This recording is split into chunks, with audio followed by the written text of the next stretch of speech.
Hello बच्चों, good morning and happy new year. तो आज हम लोग न्यू ईयर में आ गए हैं, मतलब कि 2023 में आ गए हैं, हमारी एंट्री हो गई है। तो आप सबको स्वागत है नए साल में। और बच्चों, नए साल में एंजॉय करना है स्टडीज़ को, पहले से ज़्यादा एंजॉय करना है और पहले से ज़्यादा हमें करके भी दिखाना है। ठीक है बच्चों, तो बिंदास पढ़ाई करनी है, कोई भी डरने की जरूरत नहीं है, कुछ भी आपको टेंशन लेने की जरूरत नहीं है। थोड़ा थोड़ा पढ़ाई डेली करो, थोड़ा थोड़ा डाउट डेली पूछो, सारी मुसीबतों का फिर खात्मा तय है। ठीक है, तो आइए आज करते हैं हम लोग आयनिक इक्विलिब्रियम इन सॉल्यूशन। तो पहले हम लोगों ने किया हुआ था केमिकल इक्विलिब्रियम, वो क्या था और ये क्या है, दोनों में डिफरेंस क्या है। तो केमिकल इक्विलिब्रियम में आपको आयंस वाली चीजें नहीं थी, प्लस माइनस वाली चीजें नहीं थी। इसमें आपको आयंस मिलेंगे, यानी कि कैटायन प्लस वाला चीज, एनायन माइनस वाला चीज। ठीक है, तो देखते हैं इस तरह की चीजों को डील कैसे करते हैं और इसमें पढ़ना क्या है, हमारे को सिलेबस में क्या है, कौन कौन सी टॉपिक्स इन्वॉल्व है, सब कुछ करने वाले हैं। तो जैसे कि हम लोग देख पा रहे हैं यहाँ पर आपको लिखा हुआ है Fe3 प्लस कैटायन हो गया, HCl माइनस एनायन हो गया, ये दोनों मिलकर के कुछ कैटायन बना रहे हैं, राइट। तो यहाँ जो इक्वेशंस में आप देख पा रहे हैं यहाँ सिर्फ आयंस है, तो इस तरह की रिएक्शंस को बोलेंगे आयनिक रिएक्शन। और यहाँ पे इक्विलिब्रियम है तो इसका नाम हो गया आयनिक इक्विलिब्रियम। ठीक है ना, चलो तो इसी के बारे में हमारे को थोड़ी पढ़ाई करनी है कि जब आयंस इन्वॉल्व होंगे तो इक्विलिब्रियम कैसे स्टैब्लिश होगा और इक्विलिब्रियम डिस्टर्ब कैसे होगा। और एसिड का कॉन्सेप्ट भी यहीं से निकल के आता है। बहुत सारे लोगों ने एसिड्स का कॉन्सेप्ट अलग अलग दिया हुआ है, सबको समझेंगे पढ़ेंगे। ठीक है, तो हमारे को पढ़नी है एसिड्स बेसिस एंड सॉल्ट्स, जो क्लास 10th में भी हम लोगों ने किया था, एसिड्स बेसिस एंड सॉल्ट्स। तो वहां से थोड़ा आगे वाला चीज है ये। क्लास 10 में हमने पहचाना था ना कि एसिड रिएक्शन होता है बेस के साथ तो सॉल्ट बनता है, या फिर सॉल्ट को हाइड्रोलिसिस करोगे तो वापस एसिड एंड बेस बनता है। तो वो सब पढ़ाई हमारे को करनी है यहाँ पर। Arrhenius concepts of acids and bases. अब देखो ये नया कॉन्सेप्ट है बिल्कुल, क्लास 10 तक हम लोगों ने शायद एरहेनियस का नाम भी नहीं सुना था, लेकिन अब ये नया चीज आया है, Arrhenius concepts of acids and bases. ये पूरा एनसीईआरटी का मटेरियल है बच्चों, हम लोग एनसीईआरटी को अच्छे से फॉलो देखने वाले हैं, करने वाले हैं, और उसके सारे क्वेश्चंस भी करेंगे हम लोग। तो पहले आप थ्योरी पोर्शन को समझ लो कि इसमें कॉन्सेप्ट क्या क्या इन्वॉल्व है। तो एरहेनियस साहब ने बोला था, एरहेनियस एक साइंटिस्ट का नेम है, साइंटिस्ट का नाम है, उन्होंने बोला था कोई ऐसा केमिकल स्पीसीज जिसको मैं पानी में डुबा दूं तो मुझे क्या देगा, वो H+ आयन देगा। ठीक है ना, ऐसा कोई भी केमिकल स्पीसीज जिसको पानी में मैं मिला दूं तो क्या देगा हमें, वो H+ आयन देगा, उसको बोलेंगे एसिड। ठीक है ना, देखो यहाँ लिखा हुआ है Arrhenius theory, acids are substances that dissociates in water to give hydrogen ion H+ ions, and bases are substances that produce OH- ion.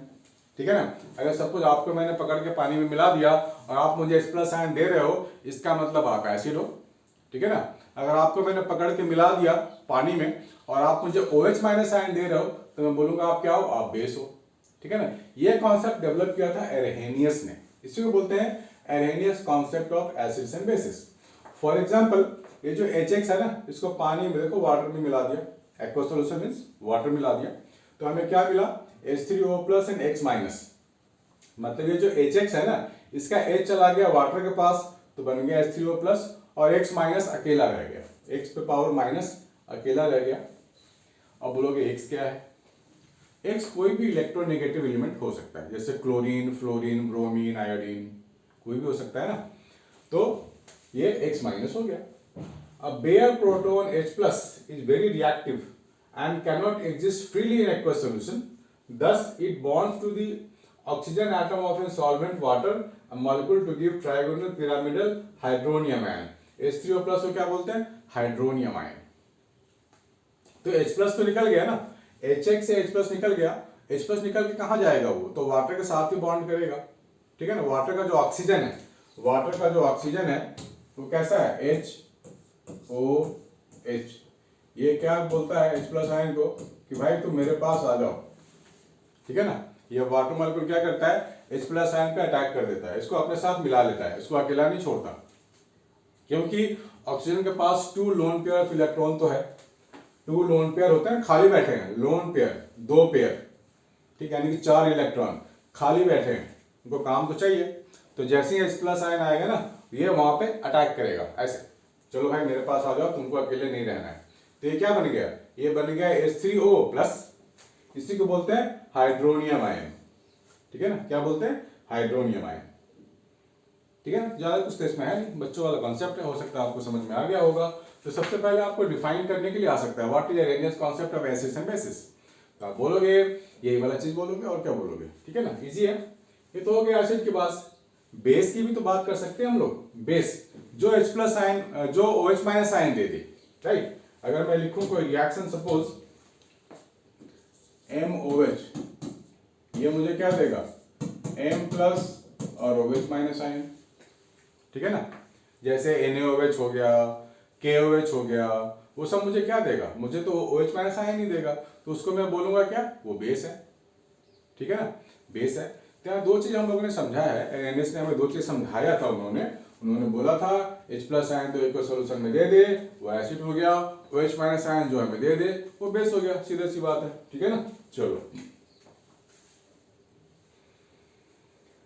हाँ, ये भी है। Similarly base molecule like MOH ionizes in aqueous solution according to this equation. The hydroxyl ion also exists in the hydrated form in the aqueous solution. Inherent concepts of acid and base, however, suffers from the limitations of being applicable only to aqueous solutions and also does not account for the basis of like ammonia. देखो इसमें कुछ limitations थे, ये पूरा का पूरा perfect नहीं था। इनका जो कॉन्सेप्ट था ना पानी में मिलाने वाला, ये सब जगह वैलिड नहीं हुआ, क्योंकि अब देखा गया ऐसा कि भाई अमोनिया भी बेस की तरह काम करता है, लेकिन OH माइनस आयन तो उसके पास है नहीं, ठीक है ना, बिहेवियर तो बेस वाला है लेकिन है नहीं। तो यहाँ पर क्या हो गया, एरेनियस बाबू फेल हो गए। तो एरेनियस साहब ने बोला कि भैया अमोनिया का तो मैं नहीं बता पा रहा हूँ, आप लोग कुछ बताओ, कुछ दिमाग लगाओ, मैंने इतना तो बताया है। तो आगे एक और कॉन्सेप्ट आएगा एसिड एंड बेसिस का, आगे बढ़ते हैं। आगे बढ़े तो ब्रॉन्स्टेड-लॉरी एसिड्स एंड बेसिस, ठीक है ना। इसके बाद एरेनियस के बाद उन्होंने नए साइंटिस्ट साहब आ गए हैं, उनका नाम था ब्रॉन्स्टेड-लॉरी एसिड्स एंड बेसिस, ठीक है ना। इन्होंने भी समझाया, बोला कि नहीं आप जो कह रहे हो एरेनियस साहब वो सब जगह एप्लीकेबल नहीं है, ठीक है ना। तो इन्होंने बोला acid is a substance that is capable of donating A hydrogen ion H plus ion, ठीक है ना। एसिड क्या है, जो H प्लस आयन डोनेट कर सकता हो, और bases are substances capable of accepting a hydrogen ion, जो H प्लस आयन जो ले लेगा, एक्सेप्ट कर लेगा, ठीक है ना, उसको हम लोग बोलेंगे बेस है, according to Bronsted Lowry acids and bases. तो यहाँ पे देखो अमोनिया है, इसको जब वाटर के साथ मिलाते हैं तो क्या करता है, ये H प्लस आयन ले लेता है, H प्लस आयन खींच लेता है, तो क्या बनता है, ये NH4 प्लस बनता है, और H2O से तो H चला गया ना, तो बच्चे क्या OH minus ion, OH minus ion. तो ये NH3 क्या है, बेस है। बेस ने क्या किया, बेस ने H प्लस आयन ले लिया कहाँ, वाटर से, तो क्या मिला, ये कॉन्जुगेट एसिड है ना। बेस जब H प्लस आयन एक्सेप्ट करेगा तो क्या बनेगा, कॉन्जुगेट एसिड बनेगा, ठीक है। बेस जब H प्लस आयन एक्सेप्ट करेगा तो कॉन्जुगेट एसिड, कॉन्जुगेट एसिड बनेगा, भूलना नहीं है, ठीक है ना। तो और यहाँ पे वाटर क्या है, वाटर अपने H प्लस आयन दे रहा है, अकॉर्डिंग टू डेफिनेशन वाटर इस केस में क्या होगा, एसिड होगा, ठीक है ना। वाटर क्या होगा, एसिड होगा। तो एसिड से जब H प्लस आयन निकल जाता है ना, उसको बोलते हैं कॉन्जुगेट बेस। क्या बोलते हैं, कॉन्जुगेट बेस, क्योंकि इसी से बना है ना ये तो, ठीक है। तो यहाँ आपको नया वर्ड मिल गया ना, कॉन्जुगेट एसिड, कॉन्जुगेट बेस। जैसे कॉम्प्लेक्स नंबर में पढ़ा था ना, कॉन्जुगेट निकालिए, तो उसमें क्या था, X प्लस IY था, उसमें हम लोगों ने X माइनस IY लिखा था, ठीक है। तो क्या एक दूसरे का भाई तो है, प्लस और माइनस का डिफरेंस है, बिल्कुल मिलता जुलता, ये भी तो है। अगर NH3 हमारे पास बेस है, इसने H प्लस आयन गेन कर लिया, तो चार्ज आ गया इसमें, NH4 पॉजिटिव आ गया, इसको बोलेंगे बेस का भाई कॉन्जुगेट एसिड, ठीक है ना, और एसिड का भाई कॉन्जुगेट बेस, ठीक है ना। एसिड जो H प्लस आयन दे दे कॉन्जुगेट बेस बन जाएगा, ठीक है। तो घबराना नहीं, छोटे छोटे टर्म है, समझना है, बस समझना है, समझ लेंगे, समझने के बाद NCERT के सारे क्वेश्चन आंसर करेंगे, उसके बाद कुछ एक्स्ट्रा क्वेश्चन आंसर भी मैं कहीं से लाऊंगा, ठीक है। उसके बाद देखो अभी जो हमने काम किया है वो अमोनिया के लिए किया, जो बेस था, और अगर एसिड के लिए होगा तो क्या होगा, एसिड है ना HCl, इसमें हमने वाटर डाल दिया, तो जो एसिड होता है H+ आयन तो वही देगा। अब HCl बहुत स्ट्रांग एसिड होता है, ये फटाफट अपना H+ आयन दे देगा, ठीक है ना। तो H+ आयन दे देगा तो Cl- आयन बचेगा, ठीक है। देखो आपको यहाँ दो चीज समझनी है भाई, स्ट्रांग एसिड क्या है और वीक एसिड क्या है। क्लास 10 में भी शायद आप लोगों ने पढ़ा होगा। स्ट्रांग एसिड जो जल्दी जल्दी अपना H+ आयन दे दे, फटाफट दे दे, ठीक है ना। अब दूसरा स्ट्रांग बेस क्या है, जो फटाफट अपना OH- आयन दे दे, ठीक है, या फिर बहुत जल्दी अपना H+ आयन एक्सेप्ट कर ले। स्ट्रांग बेस का क्या मतलब हुआ, जो प्रोटॉन दो फटाफट ले ले, वो भी स्ट्रांग बेस हुआ। तो यहां पर हम लोगों ने HCl के लिए इस्तेमाल किया स्ट्रांग एसिड, ठीक है ना। अभी बोलोगे सर आप पहले बोल रहे थे कि वाटर भी एसिड है, पहले आप बोल रहे थे कि वाटर एसिड है, अभी आप बोल रहे हो कि HCl एसिड है। तो देखो ऐसा है, ये रिलेटिव चीजें हैं, है ना, ये तो रिलेटिव चीजें हैं। फॉर एग्जाम्पल अब आप अगर बात करोगे कि भाई गांव वाले के नजरिए से आप देखो तो उसके लिए सारे लोग अमीर हैं, ठीक है, उसके लिए सारे लोग अमीर है, जो भी सोसाइटी शहर में रहते हैं वो अमीर है। लेकिन शहर वाले के लिए अरे नहीं यार अंबानी बहुत अमीर है, हम तो कुछ भी नहीं है उसके आगे। तो ये एक रिलेटिव टर्म है ना, एक रिलेटिव टर्म है कि बेस स्ट्रॉन्ग तभी माना जाएगा जब ये H+ आयन इसको दे या फटाफट ले ले, ठीक है। उसके में सप्लायर देखो कौन है, सप्लायर वाटर है, वाटर तो H+ आयन देगा, ठीक है ना। तो जो H+ आयन देगा वो एसिड हो गया। अब अगर हम HCl की बात करें तो HCl तो भाई अंबानी है, बहुत रिच है, ये तो ये फटाफट अपना H+ आयन दे सकता है। तो H2O से कंपेयर अगर करें तो HCl स्ट्रॉन्ग एसिड है, ये अपना H+ आयन बहुत ही जल्दी दे देगा और हाई क्वांटिटी में देगा। तो H+ आयन ये फटाफट देगा तो बन जाएगा Cl- आयन, यानी कॉन्जुगेट बेस बन जाएगा। एसिड का भाई कौन होता है, कॉन्जुगेट बेस, और यहाँ पे ये बेस की तरह काम करेगा। ये HCl का एसिड, HCl का जो H+ आयन है वो ले लेगा, तो बेस अगर H+ आयन लेता है तो क्या बनता है, कॉन्जुगेट एसिड बनता है, ठीक है ना। तो ये वर्ड आपको भूलना नहीं है, कॉन्जुगेट एसिड और कॉन्जुगेट बेस का कॉन्सेप्ट, ठीक है ना। तो ये सब चीजें हमारे को सीखनी है, रटने की जरूरत तो इस केस में बिल्कुल भी नहीं है, आपको समझनी है चीजों, ठीक है। जहां रटने के लिए होगी मैं बताऊंगा, और समझने के बाद क्वेश्चन आंसर करना देखना बहुत ही आसान हो जाएगा आपके लिए, पूरा एनसीईआरटी फटाफट फटाफट फटाफट फटाफट हो जाएगा। Lewis acids and bases. अब देखो तीसरा कॉन्सेप्ट, एरेनेस आपने समझ लिया, ब्रॉन्स्टेड लॉ भी समझ गया, अब तीसरा है लुईस एसिड्स एंड बेसिस। तो लुईस ने बोला था कि भैया एसिड तो वो है, आपको दिख रहा है ना साफ साफ, मुझे चेक करना पड़ता है, हाँ। तो लुईस के अकॉर्डिंग एसिड तो वो है जो इलेक्ट्रॉन डेफिशिएंट केमिकल स्पीसीज होगा, इलेक्ट्रॉन डेफिशिएंट, जिसके पास इलेक्ट्रॉन की कमी हो, ठीक है ना। तो यहां पर आप ध्यान से देखिए, इलेक्ट्रॉन की जिसके पास कमी होगी, यानी कि उसके पास ऑक्टेट नहीं होगा। भाई ऑक्टेट होने से ही तो हम बोलते हैं ना ऑक्टेट पूरा हो गया, सेटिस्फाइड है, चलो वो कोई रिएक्शन में टेक पार्ट नहीं करने वाला है ना, या जबरदस्ती करें तो शायद रिएक्शन में वो आए। लेकिन जिसके पास इलेक्ट्रॉन डेफिशिएंट है वो तो तैयार है ना, वो तो भूखा है, वो हंग्री है, इलेक्ट्रॉन तो उसको चाहिए। फॉर एग्जाम्पल अगर BF3 ले लिया जाए, बी क्या है, बोरॉन, F मतलब 3 फ्लोरीन, ठीक है ना, hydrogen, helium, lithium, beryllium, boron. Boron में 5 एटॉमिक नंबर, बोरॉन के पास 5 इलेक्ट्रॉन है टोटल। तो कैसे लिखते हैं 5 इलेक्ट्रॉन को, 2,3, यानी कि आउटर मोस्ट में बोरॉन के पास 3 इलेक्ट्रॉन हुए ना, 1, 2 और 3।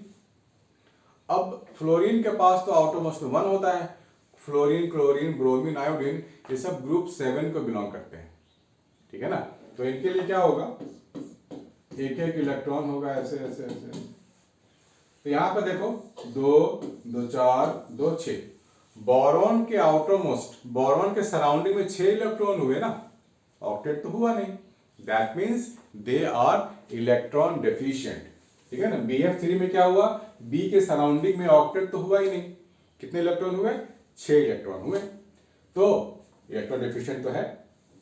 अगर हम लोग इसके सामने रखते हैं अमोनिया, देखो अमोनिया के पास एक एक्स्ट्रा लोन पेयर, 2 डॉट दिख रहा है आपको, एनसीईआरटी बुक में आप भी देख सकते हो, 2 डॉट दिख रहा है ना, मतलब 1 लोन पेयर ऑफ इलेक्ट्रॉन है इसके पास। तो ये क्या बोलेगा, भाई घबराओ नहीं, मैं अपना इलेक्ट्रॉन आपको देता हूं, मेरे साथ बॉन्डिंग कर लो, ठीक है। तो इलेक्ट्रॉन देने वाला कौन? अमोनिया। लेने वाला कौन? BF3, क्योंकि ऑक्टेट तो पूरा ही नहीं है इसके पास। तो BF3 को हम लोग क्या बोलेंगे? लुईस एसिड, ठीक है ना। तो इलेक्ट्रॉन डेफिशिएंट, देखो यहाँ लिखा हुआ है, defined as an acid as a species which accepts electron pair and base which donates electron pair. देखो अलग अलग कॉन्सेप्ट आ रहे हैं ना, सबको समझना, खिचड़ी नहीं, मेरे दिमाग में खिचड़ी नहीं बननी चाहिए। एनियस ने क्या बोला था, ब्रॉन्स्टेड लॉरी ने क्या बोला था, और लुईस ने क्या बोला था, इसको खिचड़ी नहीं बनाना है, ठीक है। ब्रॉन्स्टेड वाला हमारे को लुईस में नहीं लिखना है, लुईस वाला हमारे को एनियस में नहीं लिखना है। सो अच्छे से इसको डिफरेंशिएट करके समझना है। तो electron deficient like AlCl3, CO3+, Mg2+, etc.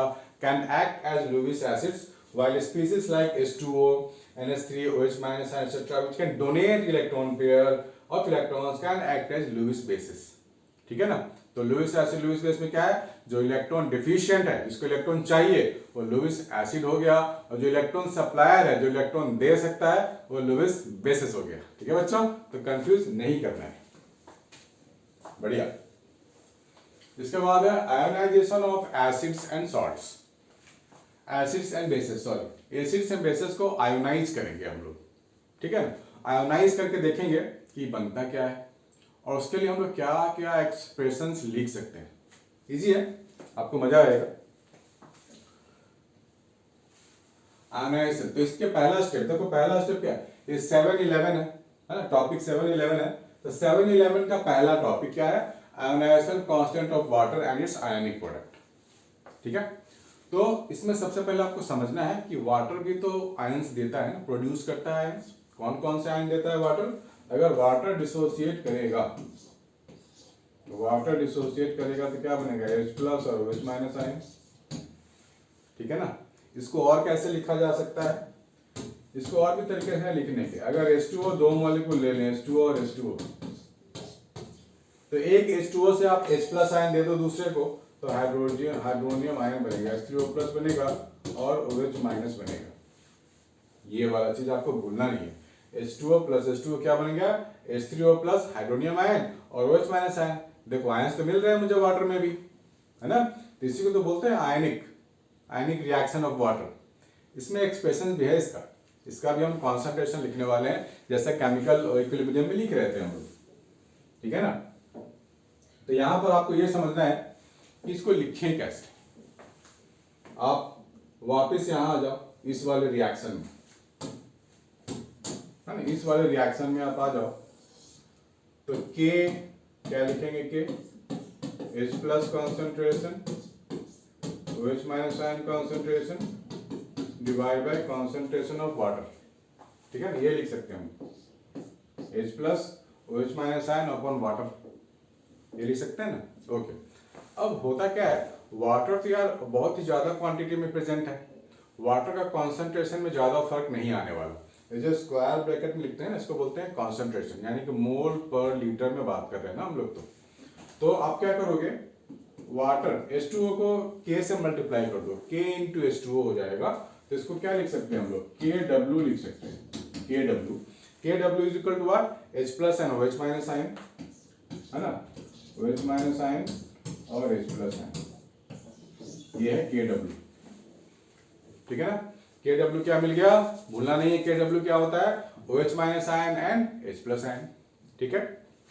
अब इसमें ये जो कॉन्सेंट्रेशन है OH- आयन और H+ का, स्टैंडर्ड कंडीशन में ये देखा गया है, it has been found that कि दे कंटेन 10⁻⁻7 मोलैरिटी। क्या बोला मैंने, ये जो कॉन्सेंट्रेशन, स्क्वायर ब्रैकेट क्या है, कॉन्सेंट्रेशन ही तो है, यानी कि मोलैरिटी है। तो इन स्टैंडर्ड कंडीशन मतलब 298 केल्विन और 1 atmospheric pressure, concentration of OH- ion and concentration of H+ ion is 10⁻⁻7, ऐसा फाइंड किया गया है एक्सपेरिमेंटली। -7 क्या, -7 capital M means molarity, molarity means mole per litre, ठीक है ना।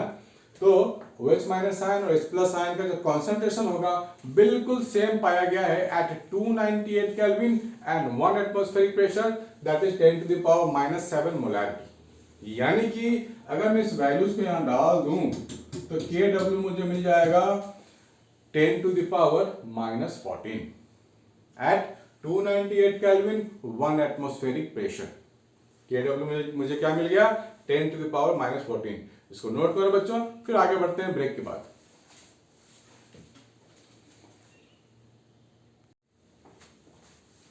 ठीक है बच्चों, होपफुली आप लोग सबको समझ में आ रही होगी बातें, क्योंकि है तो इजी चैप्टर, ज़्यादा घबराने वाली बात नहीं है। बिहार में लोग डरते हैं यार आयनिक तो बहुत टफ है, बड़ा मुश्किल है, ऐसा नहीं है। जो समझ गया कॉन्सेप्ट उसके लिए इजी है। पीएच स्केल, देखो क्लास 10th में भी हम लोगों ने पढ़ाई करी थी ना पीएच वाली बातें। रियल लाइफ में टूथ डीके था, पीएच से रिलेटेड, सॉइल का पीएच, बहुत सारी चीजें थी ना। तो यहाँ पर पीएच स्केल, यहाँ पे हम लोग कैलकुलेशंस की बातें करेंगे कि पीएच स्केल पे एसिड क्या होता है, बेसिस क्या होता है, न्यूट्रल क्या होता है। ठीक है ना। तो सबसे पहली बात, पीएच का मतलब एसिडिटी और बेसिसिटी से रिलेटेड। पीएच क्या लिखते हैं हम लोग, पीएच लिखते हैं minus log of H plus ion concentration. इसका ये फॉर्मूला है pH minus log H plus. तो जब पीएच स्केल की बात करते हैं हम लोग, जब पीएच स्केल की बात करते हैं तो अगर आपके पास पीएच अगर 7 है, अगर आपके पास पीएच अगर 7 है तो क्या बोलेंगे, न्यूट्रल सॉल्यूशन, है ना। किसी सॉल्यूशन का, मान लो कोई सॉल्यूशन है मेरे पास और मैं पीएच कैलकुलेट करूं आ रहा है 7, तो क्या बोलेंगे, न्यूट्रल है। और अगर पीएच लेस देन 7 आ रहा है तो क्या बोलेंगे, एसिड्स है। ठीक है ना। और पीएच अगर ग्रेटर देन 7 आ रहा है तो क्या बोलेंगे, बेसिस है। ठीक है ना। पीएच 7.5 बेस हो गया, 8 बेस हो गया। तो ये 14 तक का स्केल चलता है, राइट, 14 तक का स्केल चलता है। लेकिन मोटा मोटा ध्यान में रखें तो ये हमारे पास ये रेंज में हम लोग काम करेंगे। ठीक है ना। मतलब ये काफी इन्फॉर्मेशन मिल जाता है ना यहाँ से। तो पीएच 7 न्यूट्रल है, लेस देन 7 एसिड है, ग्रेटर देन 7 बेस है, तो काफी अच्छा इन्फॉर्मेशन मिल जाता है। इसमें ज्यादा कुछ करने की जरूरत नहीं है ना। यहाँ पे लिखा हुआ है। अब अगर आप वाटर, फिर से वाटर के डिसोसिएशन में अगर आ जाएं तो KW हम लोगों ने क्या लिखा था, H3O प्लस OH माइनस लिखा था ना। तो KW की वैल्यू एट 298 केल्विन कितना होता है, 10 to the power -14। अब यहां पर मैं लॉग ले लूं अगर बोथ द साइड्स, ठीक है ना, बोथ द साइड्स अगर लॉग ले लूं तो लॉग की प्रॉपर्टी आपको बेटा मालूम होनी चाहिए कि लॉग A इंटू बी क्या होता है, log A plus log B. ये माइनस लॉग हम लोगों ने माइनस लॉग लगा लिया बोथ द साइड्स, तो लॉग A इंटू बी क्या होता है, log A plus log B. लेकिन यहाँ माइनस लगा हुआ है तो माइनस आपको मिलेगा दोनों जगह। तो अब जब हम लोग बात करते हैं PKW, है ना, KW की वैल्यू फिक्स है 10 to the power -14, तो माइनस लॉग KW करेंगे तो ये इसको लिखेंगे PKW। ठीक है ना। और H3O प्लस हमारे पास है तो इसको PH लिखेंगे और OH माइनस आने के लिए POH लिखेंगे, सीधी सी बात है। तो PK plus PH plus POH, तो PK की वैल्यू कितनी हो जाएगी हमारे पास, 10 to the power -14, यहाँ पे वैल्यू फिक्स है ना, तो PK की वैल्यू हो जाएगी 14। ठीक है ना। 14 कैसे होगा, मैंने बोला लॉग की प्रॉपर्टी आपको याद होनी चाहिए। Log of 10 to the power -14 है तो -14 बाहर आ जाएगा, ये क्या हो जाएगा, माइनस लॉग ऑफ ये -14 लॉग 10, लॉग 10 की वैल्यू 1, ये -14 हुआ। ठीक है ना। लेकिन हम लोग ना सब में माइनस लगा रखा है ना, तो ये +14 हो जाएगा। तो आपको ध्यान क्या रखना है, PH plus POH is equal to 14, कब, एट 298 केल्विन पे, है ना। PH plus POH is equal to 14 at 298 kelvin. ठीक है। नोट दैट ऑल्दो KW में चेंज विद द टेम्परेचर। हाँ बात तो सही है, ये जो इक्विलिब्रियम कांस्टेंट होता है ना K जो है, ये टेम्परेचर के साथ वेरी कर सकता है, लेकिन हम लोग मान के चल रहे हैं इसका वेरिएशन नेग्लिजिबल है, इसको ना कांस्टेंट ही मान के चल रहे हैं, वरना लफड़ा हो जाएगा। उसके बाद क्या है, ionization constants of weak acids, ये सबसे इंपॉर्टेंट है बच्चों। क्वेश्चंस मेनली इसी में आपको डील करने हैं। कोई भी वीक एसिड्स होता है ना, उसका आयोनाइजेशन कांस्टेंट निकालना है, यानी कि जब वो आयोनाइज होगा तो हम लोग जो एक्सप्रेशंस लिखते हैं ना उसके बारे में बातें हो रही हैं। HX प्लस वाटर हमें क्या देगा, H3O plus and X minus ion. तो इसके लिए हम लोग लिखेंगे इक्विलिब्रियम रिएक्शन। इक्विलिब्रियम रिएक्शन मतलब K इज इक्वल टू क्या लिखेंगे, H3O plus X minus HX और ये क्या है, वाटर, ये लिखेंगे हम लोग, ठीक है ना, ये लिखेंगे। तो यहाँ पे आप ध्यान से देखो, इनिशियल कॉन्सेंट्रेशन C दिया गया है, concentration means mole per litre, C मतलब C की वैल्यू कुछ भी हो सकती है, जैसे 2 मोल पर लीटर, 5 मोल पर लीटर, 10 मोल पर लीटर, कोई भी क्वांटिटी वो हो सकता है, कांस्टेंट होगा कोई ना कोई। उसके बाद ये अभी फॉर्म नहीं हुआ है, 0 हुआ है, ठीक है ना। अब अगर मान लिया जाए, चलो इसको मैं हटा देता हूँ फिर मैं समझा पाऊंगा आपको। अगर मैं इसको हटा देता हूँ और मान लिया जाए कि मान लो 2% डिसोसिएट हुआ, 2% ऑफ एसिड मान लिया डिसोसिएट हो गया, ठीक है ना। तो क्या लिखेंगे, C माइनस 2% ऑफ C यानी कि 2C/100, भाई रिएक्टेंट है तो डिसोसिएट ही होगा ना, तो माइनस करना पड़ेगा मुझे, तो जो खत्म हो रहा है, कंज्यूम हो रहा है, डिसोसिएट हो रहा है। अब प्रोडक्ट क्या, प्रोडक्ट तो फॉर्म होगा। तो जब प्रोडक्ट फॉर्म होता है तो हम लोग उसके ना रेशियो पे ध्यान देते हैं। देखो HX का कोफिशिएंट 1 है, H3O प्लस का कोफिशिएंट 1 है, X माइनस का कोफिशिएंट भी 1 है, यानी कि जितना ये कंज्यूम होगा, तीनों का मोलर रेशियो सेम है, तीनों का अगर आप रेशियो देखो तो सेम है, 1:1:1, यानी कि इस तरह के केसेस में जहां पर कोफिशिएंट सेम हो, रेशियो सेम हो, जितना कंज्यूम होगा उतना ही बनेगा। 2% कंज्यूम हो गया तो वाटर के सामने मैं क्या लिखूंगा, 2C/100, X माइनस 2C/100, ये फॉर्म होगा, ऐसा कुछ फॉर्म होगा, ठीक है ना। मान लिया, चलो मान लेते हैं आपको समझाने के लिए, मान लो यहाँ नंबर 2 है, यहाँ नंबर 5 है, ठीक। तो क्या बनेगा ये, C माइनस 2% डिसोसिएट हुआ, देखो ये ट्वाइस है, यहां पर HX से कंपेयर करो तो H3 प्लस इज 2 टाइम्स, तो आप क्या लिखोगे, 2 टाइम्स 2C/100, और X माइनस क्या है, 5 है, तो 5 टाइम्स 2C/100, ठीक है ना। ओके, समझ में आ रही बात। तो ये 5 टाइम्स हो गया, तो जो भी यहाँ पे नंबर होगा ना वो यहाँ पे एसोसिएट होगा मल्टीप्लाई के साथ, इतना आपको ध्यान रखनी है, ठीक है ना। इतना लिख लिया, इसके बाद क्या लिखेंगे, K इज इक्वल टू क्या लिखेंगे, कॉन्सेंट्रेशन ऑफ H3O प्लस, जो पहले लिखते थे हम लोग, जो पहले केमिकल इक्विलिब्रियम में किया था ना, बिल्कुल वैसा ही। यहाँ नंबर 2 है तो यहाँ पे नंबर 2 आएगा, यहाँ X माइनस है तो यहाँ 5 आएगा क्योंकि हमने यहाँ 5 लगाया हुआ है, डिवाइड बाई HX अकेला है तो अकेला ही आएगा। वेरी वेरी सिंपल, पहले वाले की, इसमें कुछ भी आपको नया नहीं है, कंफ्यूज नहीं होना है। आयोनाइजेशन ऑफ वीक बेसिस, अभी तो हम लोगों ने किसके लिए किया, अभी तो हम लोगों ने किया वीक एसिड्स के लिए, ठीक है। सिमिलरली वीक बेस के लिए भी लिख सकते हैं, तो जब वीक एसिड के लिए काम करते हैं ना तो इसको Ka का नाम दे देते हैं, ठीक है, और वीक बेस के लिए काम करेंगे तो Kb। तो वीक और एसिड और वीक बेस में होता क्या है बेसिकली, मैं एक बार चेक कर लूं विजुअल।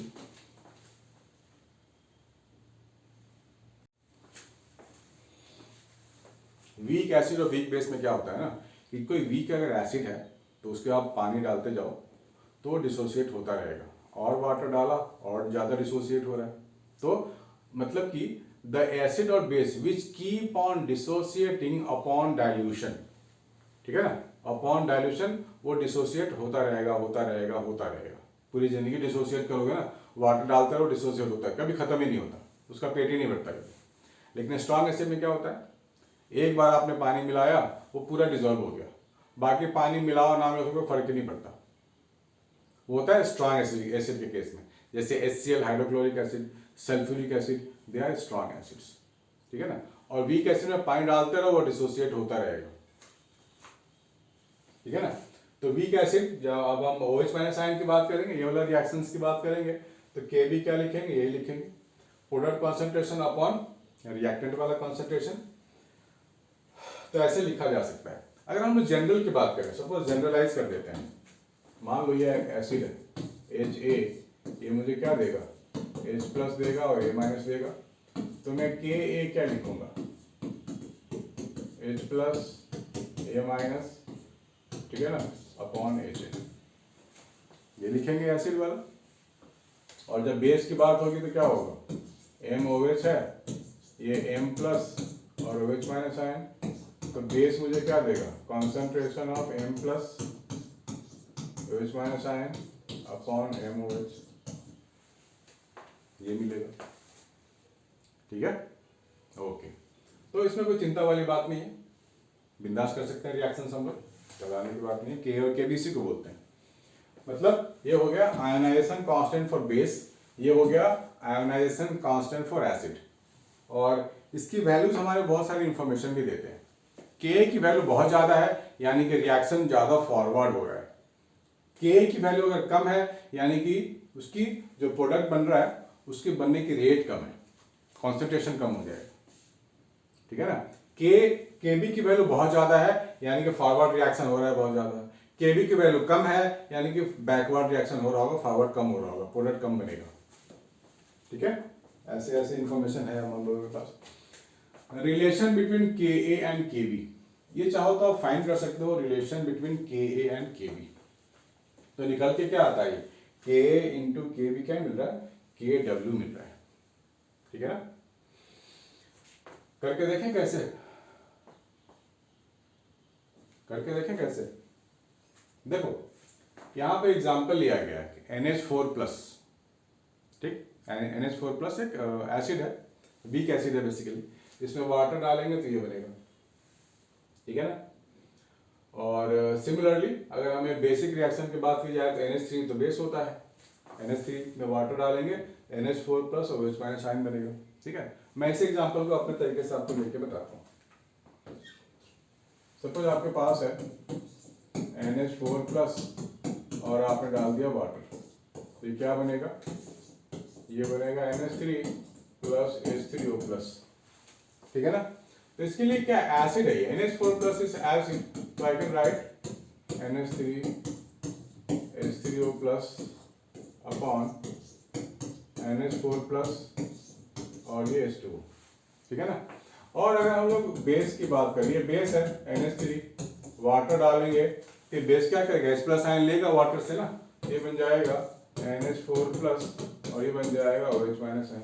तो इसके लिए क्या लिखेंगे हम लोग, Kb इज व्हाट, NH4+ और OH माइनस जैसे डिवाइड बाय NH3 और वाटर।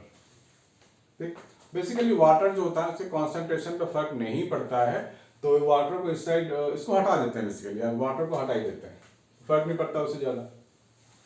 तो अगर मैं इक्वेशन 1 और इक्वेशन 2 को मल्टीप्लाई कर दूं, सपोज मल्टीप्लाई कर देते हैं, तो क्या मिलता है, के ए इंटू के बी मिलता है।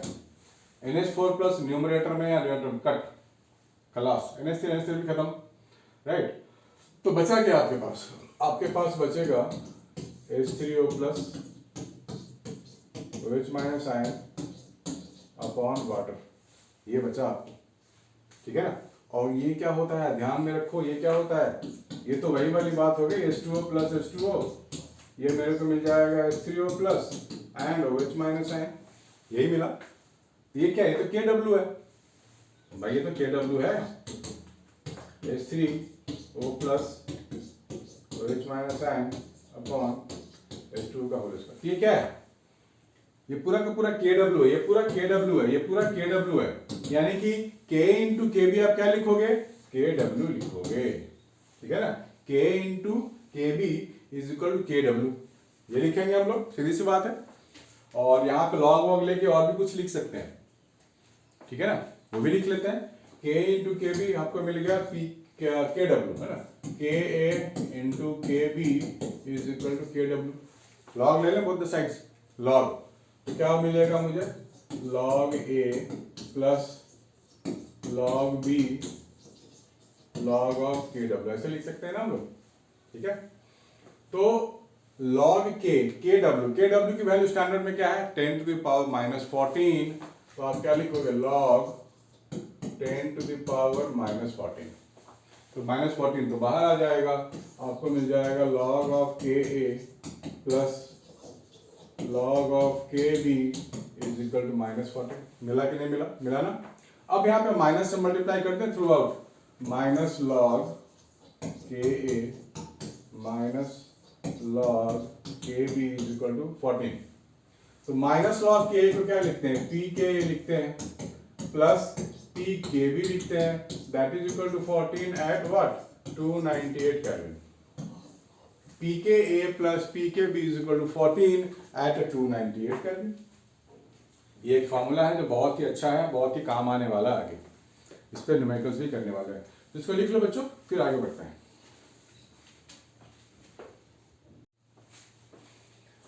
आगे करते हैं बच्चों, factors affecting acid strength. Acid को स्ट्रेंथ को कौन सा फैक्टर है जो अफेक्ट करता है ना, मतलब किस बेसिस पे हम डिसाइड करेंगे कौन स्ट्रॉन्ग एसिड हो सकता है, कौन स्ट्रॉन्ग बेस हो सकता है।